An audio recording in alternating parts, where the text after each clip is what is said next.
Okay, everyone. So this is a follow-up to the video which I recently posted about incorporating a text parser into a game made with Adventure Game Studio. I had hoped to cover everything in one video, but of course, as is often the case, it turns out that I had missed some things, or I guess I didn't really miss anything per se, but there were a lot of mistakes that I made. Thanks to the feedback of some of my wonderful viewers and their very helpful comments, it turned out that there were some ways to do things a lot easier and a lot better than I had done them in the past video.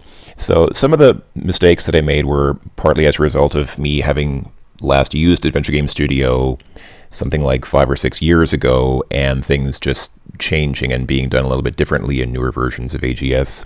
And some problems were just as a result of me not really knowing the scripting language that the program uses very well. So this is a follow-up video. I'm not going to explain everything right from the beginning. If you haven't seen the previous video that I'm talking about, I would probably suggest that you watch that first.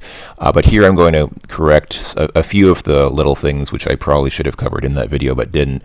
So I'm going to go ahead and start from scratch. I'll start a new game. Once again, I'll start with the default game template.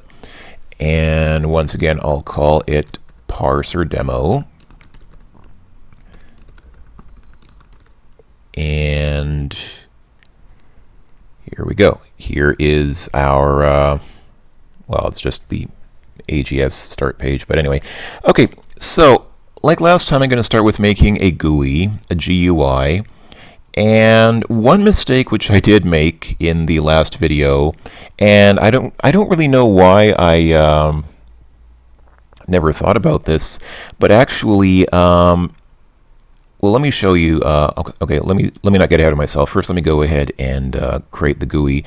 So I'll just make a simple GUI, and I'll say, what's the GUI called? I think last time I called it CMD line, if I remember right. So here we go. Here's our CMD line GUI. In the last video, I said that, as far as I know, it's only possible to make an SCI style command line with Adventure Game Studio. And what I mean by that, again, just to kind of recap, in the last video I made a pop-up GUI, which means it only pops up when you type something. It remains hidden by default, and it only shows up when the player starts typing in something on the keyboard, and then it pops up and shows you what you're typing. And I said, I don't think it's possible to make something with AGS where, like in the older Sierra games, where the command line is always visible on the screen and it just occupies a space at the bottom of the screen. That was completely wrong. As it turns out, it is very possible to do that. All you have to do is put in just a text box. Well, it doesn't have to be just a text box. You can put in whatever you want. But the point is that even while the GUI is active, the game still keeps running. So what you can do, let me kind of show you what I mean by that. Let me go ahead and, hold on, let me make this GUI a lot smaller, because what I'm going to do is put it at the bottom of the screen. So, so you remember last time I set the visibility to initially off? This time I'm going to leave it at the default initially on, and I'm going to put it at the bottom of the screen, at the bottom of the game window, which means I'll put it, hold on, how tall is it? Let's make this way smaller. Let's make this, can I make it just 20 pixels? Yeah, I can do that. Actually, I could go even smaller than that, but okay, let's make it 20 pixels. And since the game runs in 320 by 200 resolution, that means that the top should be at 180, right? Because that'll then put 20 pixels of this at the bottom of the screen. Let's go ahead and let's go ahead and just run that real quick just to see what that looks like. Whoops.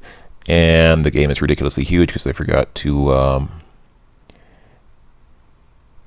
what do you mean? I thought I did build the exe. Okay, let's run the game setup.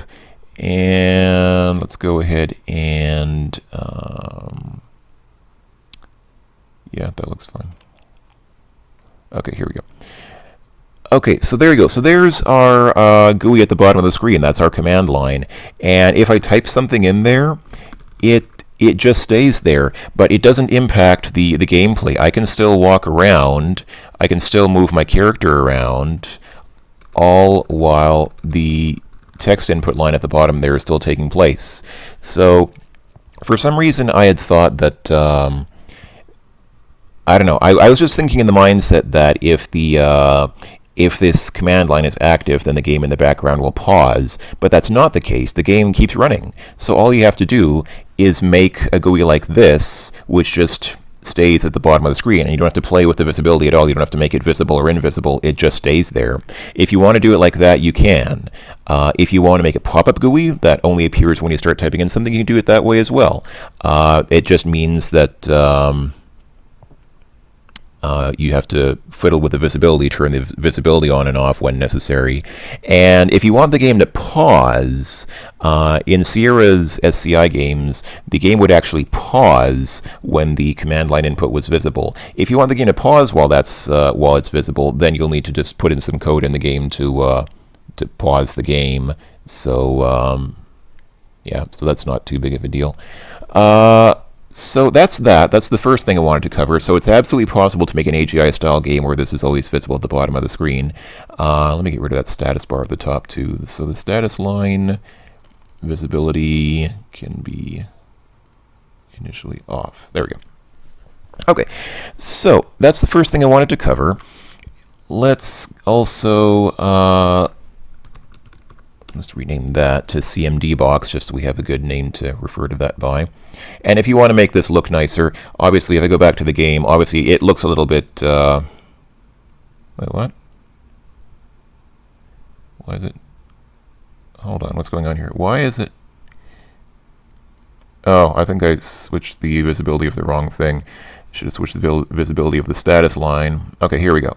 So here's the status line initially off, and now let's come back to the command line and change this to initially on. There we go, that looks better. So obviously, if you're actually making a game, you'd want to make this look a little bit better. You'd want to expand this GUI to fill the whole screen. I can do that. I mean, it's not that hard to do. So if you go to the CMD line, then the width is 320, because the game runs in 320 by 200 resolution. And I guess I can make this text box the same width, actually. Why not 320? And actually, rather than dragging it around manually, it's probably better to do this, because then you can set absolute value. So yeah, the left side is at 0, the top is at 0. And let's see, what's the height of this text box? 12. So let's go ahead and set the GUI to be 12 pixels high as well.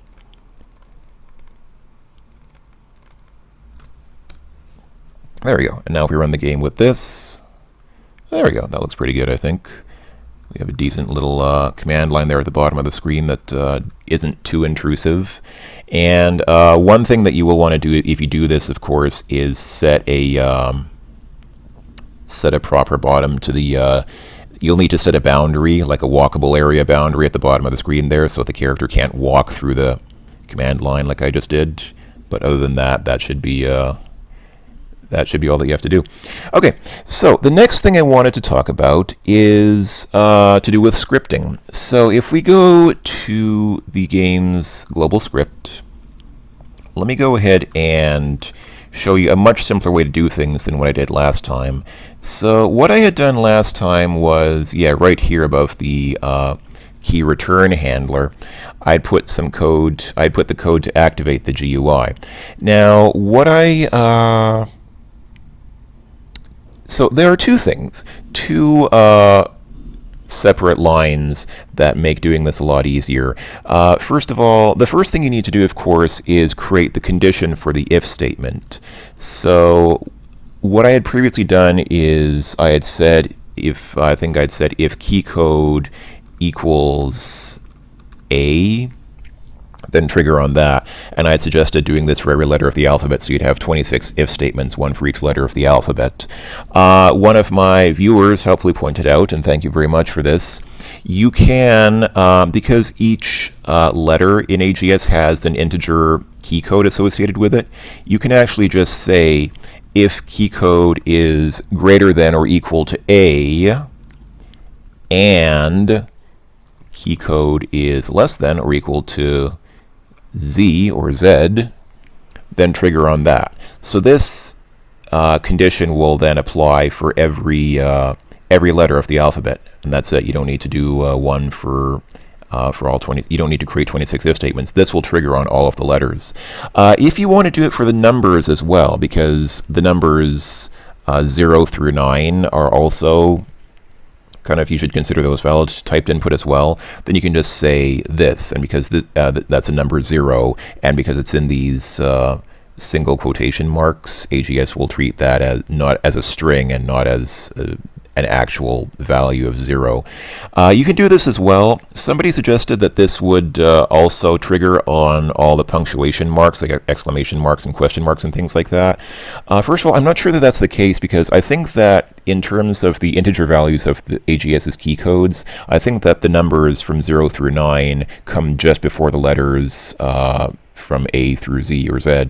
So I think that that this will not trigger on punctuation marks. But even if it does, you could make the case that it probably should trigger on punctuation marks, because if somebody types in an exclamation mark, that's probably also meant to be typed input that goes into the command line, right? So you can think about it either way, but I think you can do this.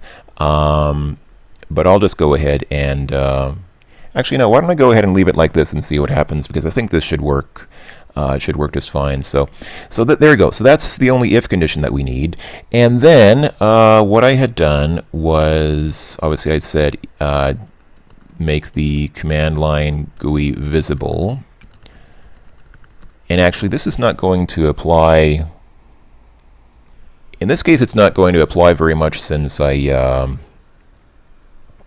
set this to be normally on anyway. So it's not like, what I should do is set this back to normally off, initially off, so that I can show what, so we can see the visibility turning on and off. So then the other thing that you need to do, and this was a little bit of tricky sort of scripting, which I probably wouldn't have been able to figure out on my own, since I don't program very much with AGS. What you can do is set the command box text using the string.format function, which basically takes a non-string variable and casts it as a string. So what you want to do is take the character that is the key code, and then the string.format function will format it as a string. And that's it. That's all you have to do. Oh, and then obviously close out the if statement with a closing curly bracket. That's it. Let's go ahead and run the game now, and we will see that I can press any letter from A through Z or Z, as well as any number, and it should trigger. So let me go ahead and press, I don't know, for example, J. There you go, and it pops up with a J in the command box. Now, I have no way to clear this right now. I have no way to make it invisible again, but you can see that it works. And if I run it again, it should work with a number as well. Like if I press the number, if I press the number 5, there you go. A 5 shows up. Great. So it works. So yeah, so this is all that you need. This is all that you need to make the command line visible, if indeed you're hiding it, and to set the first character to be whatever the player typed. This is not necessary if you have an always on text box. If the text box is constantly visible, then you don't need to do this. But if you want a pop-up command line, then this is all you need to make it appear and populate it with the letter that the player typed. A minor thing, this is really not a big deal, but I'm going to mention it just as a sort of a thing in passing.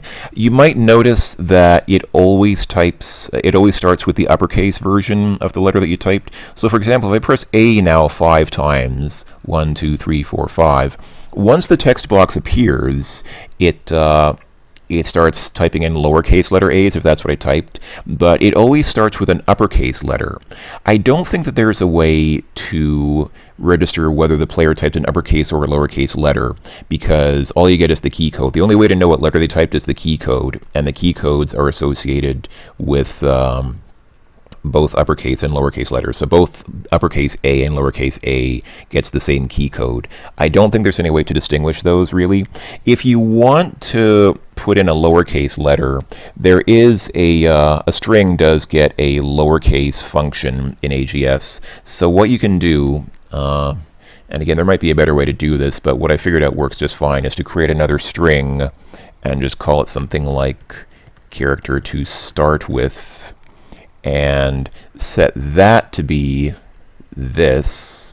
So I'll cut and paste this up there. Then you can set the command box text to be character to start with.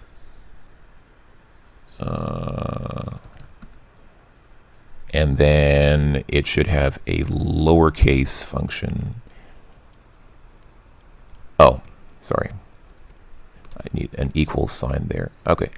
So string character to start with equals the string formatted character that the player typed, and then if you want, you can set the you can force the command box text to be the lowercase version of that character. I tried doing this without creating another string variable, but it didn't work, and I don't think that's a big deal. But anyway, let's go ahead and just quickly try this out and see if this works. So if I press A, yeah, now it shows a lowercase letter a. So that might not be a big deal for you. If you want to do it this way, you can, but either way, I don't think it's really a big deal. So there you go. That's that. That's how to make the GUI pop up on a key press. Now, moving on. I had been puzzled in my previous video. Why didn't the code that I put here work? I put code here to make the GUI invisible when pressing enter. And a couple of people theorized on why that might be happening, but it turns out that the answer was, of course, in the documentation for AGS, which I would have seen if I'd read it. When a text box is visible on the screen, on-key code events are disabled. So all of these if statements are part of a function called on-key press. On-key press is disabled when there is a text box active on the screen, because all the player's input goes into the text box, including pressing enter. So if the player presses enter while there's a text box, while they're typing into a text box, then on key press will not catch that. Traditionally, what used to happen classically in AGS was that when the player pressed enter in a text box, that event would get caught by interface click. And so you remember in the previous video, I put all my code to handle input into the text box under interface click. And so that's basically what this does. Well, it's called interface click because it's supposed to trigger when the player clicks on a button in a GUI in the game, but it also triggers when they press enter in a text box. So so that's what this is for. Now, the next question, of course, is what are you supposed to do now if this is obsolete? This text here isn't very helpful because it says this function is obsolete, but it doesn't tell you what you're supposed to use instead. I ended up posting on the AGS forums and got the answer. This is now, interface click has been surpassed because each GUI element now can have its own handler. So what do I mean by that? Let me go and show you. If you come back to our command line and click on the text box, so now my text box down here is active. If you click on this little lightning bolt here, you go to events for the text box, which I think there's just on activate. If you then click on this ellipsis, this dot dot dot, these three periods here, this gets created. This is a function specifically for that command box, for that text box, and here you can type in whatever you want. So this replaces interface click, and at first this might seem a little bit too complex or too I don't know, too much goings on. But actually, if you think about it, it's probably better because interface click, what it used to do is it used to handle, if I can find it again. It doesn't matter, you saw it before, where the heck is it? Here we go. Interface click. Interface click used to handle all the text boxes in the entire game, which doesn't really make sense if you have more than one text box, because then you have to have one function that's handling the input for all the text boxes. And what this is, this interface integer, this tells you which interface in the game called interface click. So you basically have to use this argument to interface click to figure out which text box triggered it. In a basic adventure game, you might only have one text box, just the command line, and that's probably, if you're just making a simple adventure game, that's probably the case. But if you think about it, it probably makes sense to have a handler function for each text box, so that if you have more than one text box, then each one can have its own function without needing to have the function itself start off by differentiating which text box called it. So here in the function now for activating the RCMD box, this triggers when the player presses enter while that text box is active. So what I can do is here say gcmd line visible equals false. And now, if I go ahead and run the game, now if I start typing in something, that pops up as normal as usual, and then if I press enter, it disappears. So there you go. Shows up, it disappears. Shows up, disappears. So that's it. So pressing enter calls this this onActivate function for the text box. Like I said, it's probably better that way. Probably makes more sense to do it like this, because this way each element has its own function. I think that kind of is more logical when you think about it. At least it seems to me to be more logical. And by the way, if you do want to have a game with an always-on command line, then instead of doing this, instead of making it invisible, what you'll need to do is, well, let me show you. Let me go ahead and run the game now with a code like this. So let me go ahead and make the GUI pop up. So there you go. So now that the GUI is visible, if I press enter, it shouldn't disappear, but it should clear. You want to make it so that when the player presses enter after typing in a command, the command line clears out. So to do that, all you have to do is say cmd box text equals and then an empty string. That's it. So now if well, it's not visible by default because I didn't set it, whoops, accidentally clicked on the inventory icon. It's not visible now because I set it to invisible by default. But if I make it appear, now if I press enter, it just blanks out. So this is like, again, like in older Sierra games, like the original King's Quest games, where you type in something and then you press enter, the command line is still there, but it just blanks out. Because when the player presses enter, this line of code here sets it to be an empty string. So that's it. I think that's all that I really want to say. So in conclusion, what have we covered here? We've covered that it is possible to make a game which has an always visible command line, and it's actually not that difficult to do because by default, the game keeps running in the background. Even though I have my command line visible here, I can still walk around. I can still do all these same point and click things that I could, all while the command line is down there, and I can type things in and point and click with the mouse at the same time. AGS does this by default, so you don't have to do anything fancy or anything special to make this a possibility. So that's the first point. Second point is, of course, having one function to make the command line pop up. If I can find it now. Where the heck is it? There we go. Having just one if statement, not a function, but an if statement, just having this one simple if statement to make the GUI pop up and start populating itself with text if you want the pop-up GUI. And then I talked about why interface click is no longer used, and why you should use a handler for the individual command box that's triggering a function instead. And I guess that's it. That's all that I really wanted to talk about in this video. So in conclusion, one thing I do want to mention is, for those of you who are still kind of sitting on the fence about including a parser in your game, you don't have to include every possible command that the player could think of. One person did comment in my last video, an inherent limitation of text parsers in adventure games is that you can never think of all the things that the player wants to type in. Of course, that's true. Yeah, you can never think of every single thing because people have imaginations, and there will always be somebody who will kind of be able to imagine something that you didn't think of.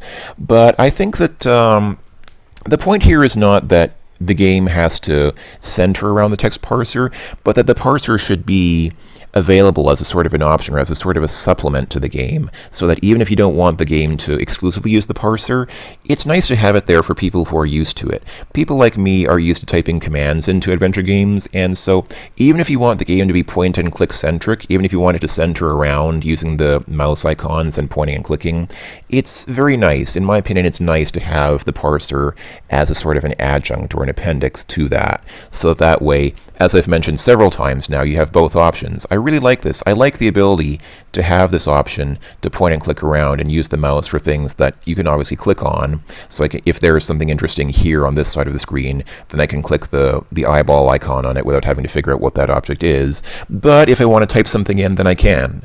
I like having that option. I think that at least having the most obvious parser commands. You don't have to, like I said, you don't have to put in everything that the player could think of, because that's not possible. But at least have the most obvious commands. Like if there's a door, make it so that the player can type open door if they want. If there's a tree or a person or an animal, then make it so the person can type in look at tree, look at person, talk to person, without having to use the mouse. At least the most basic and obvious commands, I think, are nice to put in.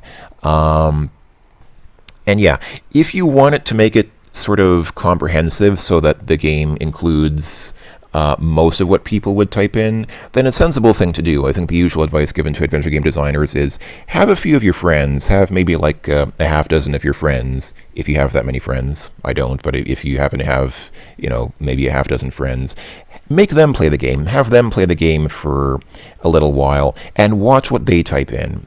And if you sort of survey a few different people and watch what they try to type into the game, then, and you sort of add that together, you aggregate those results together, you'll have a pretty good idea of what most people will want to type in, because most people probably come up with similar ideas for things to type in. And yeah, there'll always be somebody who thinks of something completely crazy and random to type in.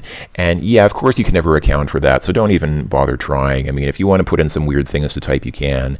But the fundamental idea is to put in most of the things that most players would type most of the time. And you can usually get an idea of what people would type in if you just ask a few people, hey, can you please play my game for a while and let me watch you so I can see what you type in, what you feel like the game should understand when you're typing something into the game. That's kind of, I think that makes sense. The text parser also has some interesting possibilities in terms of flexibility for unexpected player input.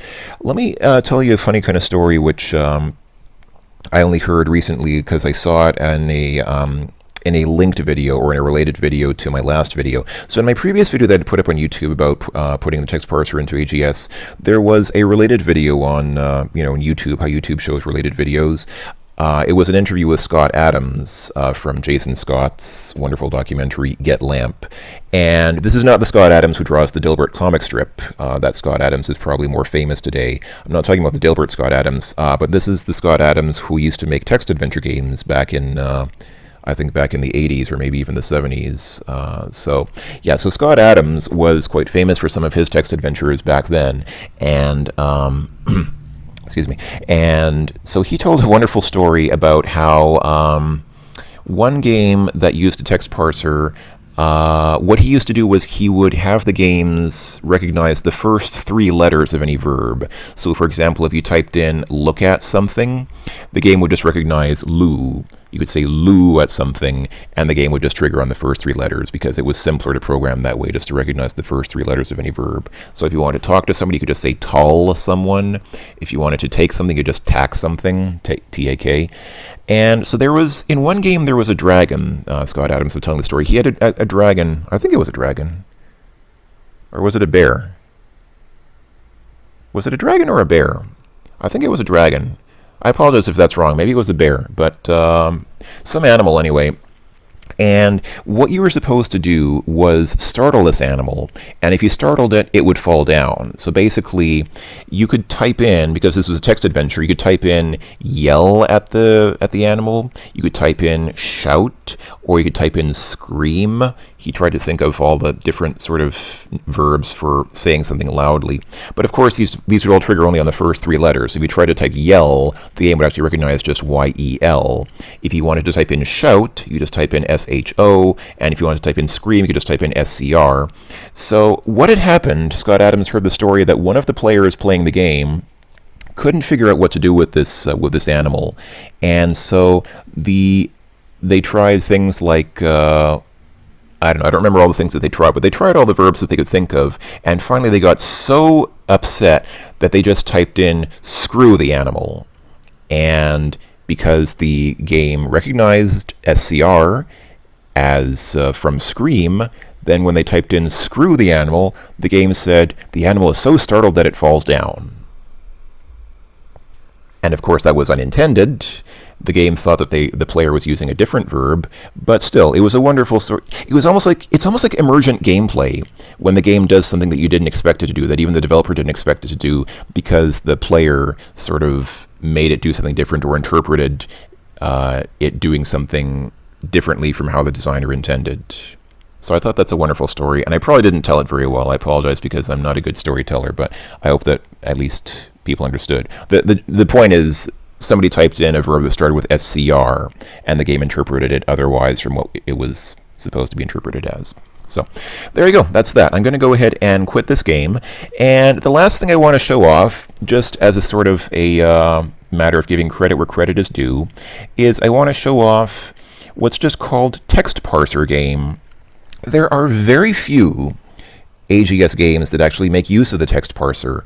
One of the only really major popular ones that I know of is, I believe, Trilby's Notes, the third game in the Chizo Mythos series, or the Trilby Adventures from Ben Yahtzee Croshaw. I believe that game, I haven't actually played it, but I'm told that it uses a text parser. I think that's the only well-known, kind of rather popular AGS game that uses a text parser. But there is another game called just Text Parser Game, which is a very short game. It's so short that it's not even really a game. It's more like just a demo. And I'm going to go ahead and run it because I want to show it off. So here you go. This is the game. A long time ago, games were small, simple, cheesy, and text parser driven. You're a hero of one of them. Your name is Larry Wilco, haha. Your family is starving of hunger. You need to find some food for them before it's too late. So, the reason I want to show off this game is because this is the game that made me realize that you can have an AGI-style command line at the bottom of the screen. You can see here in the game, this command line is there. And it's just always there. There's no way to get rid of it. And when I played this game, I suddenly realized, oh, it is possible to do that with AGS. Of course, why not? So, one thing that this game does do, which is kind of, it's not good or bad. Some people might say it's a little bit sloppy, but I guess it's just another way of doing things. If you type in something that the game doesn't recognize, it just doesn't say anything. So if you type in some completely garbage word that isn't a real word, it just doesn't reply. Even if you type in a valid word that it does recognize, it doesn't say anything if it doesn't understand your command. So, I had shown, of course, in my previous video that if you type in something the game doesn't understand, usually you'd want it to say, I'm sorry, I don't understand your command, or I don't understand this word. But as an alternate, I guess you can just do it this way, where if the game doesn't understand something, then it just doesn't say anything. You can assume that that's the default behavior. If the game doesn't say anything, then your command wasn't understood. This is kind of like the opposite of Unix. Those of you who have used Unix or Linux know that usually the standard thing is if you don't get any feedback, then things worked. You only get feedback if there was a problem.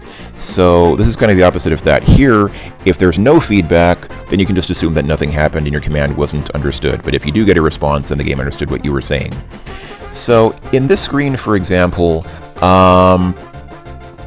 there are only two commands. As far as I can tell, there are only two commands that the game recognizes. You can't even say look house or look sun or look cloud or look sky or anything like that. No response. The only thing that you can do here is look at the tree, and then, funnily enough, the apple tree says this is your apple tree. And if you go up to the tree, then you can say get apple. That's it. You took some apples to feed your family. Those are the only two commands recognized on that screen.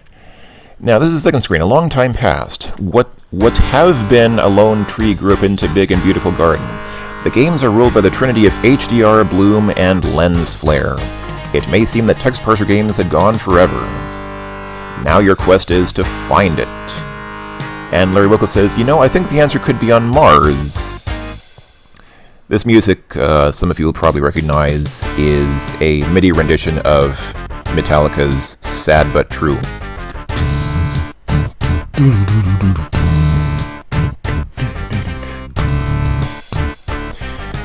I can't play this game for very long without jamming out to this music, because even though it is just a cheesy MIDI rendition, I do like this song.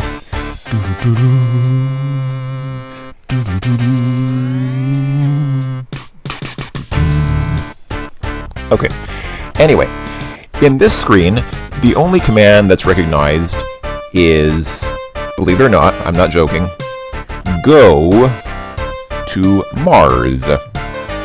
That's simple. Because Larry Wilco said, I think the answer is on Mars, so let's go to Mars. Okay, let's go to Mars. With these words, Larry Wilco headed towards the Mars. Yes, it appears that the game was made by a non-native English speaker. After a long and boring trip to Mars, no, not like that. After a very long and cunningly boring trip to the Mars, that's how I like it. And here we are, we're on Mars. I think except for that one Metallica song, all the music in this game is Beatles music. The first song in the game was, I think it was supposed to be Long Tall Sally by the Beatles, and this is, isn't this the, Magical Mystery, I apologize, I actually don't know off the top of my head, I'm not sure what this song is called exactly, but I'm pretty sure this is also a Beatles tune. So here we are on Mars, and we can walk around, but because this is a text parser game, even though it includes a point-and-click interface, we can't actually look at this fly-looking sort of Martian. We can only use the parser, so we have to say, talk to the Martian, and the Martian says, what are you looking for here on this dull and lifeless and so boring planet? I'm looking for a text parser for my game. I'm sorry, dude, but I have no knowledge on that subject. Don't even try to say me I've sold my family to slavers for a ticket to Mars in vain! Well, you see, life could be such a dog sometimes. But wait, I know who might help you in your quest. Yeah, I'm listening. Tibet monks! They know virtually everything. Go to Tibet! So, of course... Thanks. Of course, it doesn't understand that. So, since we can type go Mars... Sensibly enough, then we can go Tibet. Guess I must gip to the Tibet now, bye. So long. After not much shorter trip from Mars to Tibet... That's not quite right, but I need to calm down. And this, of course, is I Am the Walrus.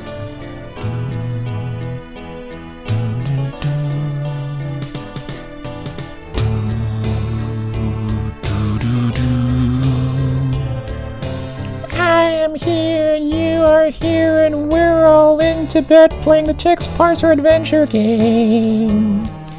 See how they type commands that get no response. Okay.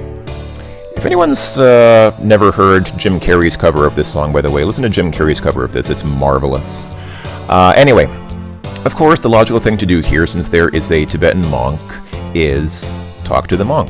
So let's go ahead and do that. Ahoy there, mighty Tibetan... Is that Tibetan or Tibetan monk? Hello. I'm currently in my holy quest for the holy text parser. Could you please help me in locating that? I'd never like to participate in religious debates. Hey, this is not about religion. Actually, I disagree. I think it is sort of a religious debate. But anyway, what is it about then? Now, I think I'd like to fetch a banana first. You want a banana? You have a banana? Fresh, yellow, juicy banana? Soft, delightful, almost orgasmic banana? Okay, you convinced me. Give me a banana. I want it. No! We have no bananas! Mwah! Sorry. Couldn't pass this initiate's joke. It always turns me on. Okay, I don't need to hear about your banana, sir. Please keep that to yourself. Now, what would you like to find again? I'm currently on my holy quest for the holy text parser. Could you please help me in locating that? Nothing could be easier. Look left, look right, look up, look down, look north, look south, look east, look west, look outside, look inside. Now look in the direction that is perpendicular to all previous ones. But they're all perpendicular to each other. See? Now, I see. Some people, they are playing a text parser game. And what's most wicked and disgusting about it is... But this game is about me! So all the years I've spent looking for text parser, I've been into one! Dun dun dun! I am the walrus! Cuckoo Cachoo! Okay, and at this point, I'm not really sure if this is a bug in the game or if this is what you're supposed to do, but what you can do is type in activate parser, and what happens is the article says, now I gotta go, need to fight some slave traders, and he disappears. And then a moment later, the monk suddenly transforms into the Martian, and he says, these humans. And then, for no reason whatsoever, the game asks if you want to quit. I think that's the end of the game. Because if you say play to keep playing the game, you get an error and the game crashes. So I think this is the game's way of saying that the game is over.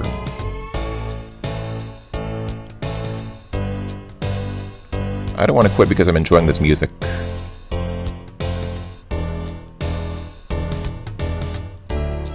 I think the song's almost over though. Okay, let's go ahead and quit. That was that. So that was Text Parser Game. I just wanted to show that off because even though it is obviously a very quickly made game and a very well, I don't want to say too many bad things about it because it is what it is. It's you know, it's an amateurish game, and I like those types of games. I like silly little fun games like that are made just to kind of make a point or to show something off or do something. So I think that's it. That is all I wanted to talk about in this video. So I hope that this is the last that I need to talk about this. I hope that everything has been clarified and straightened out and rectified.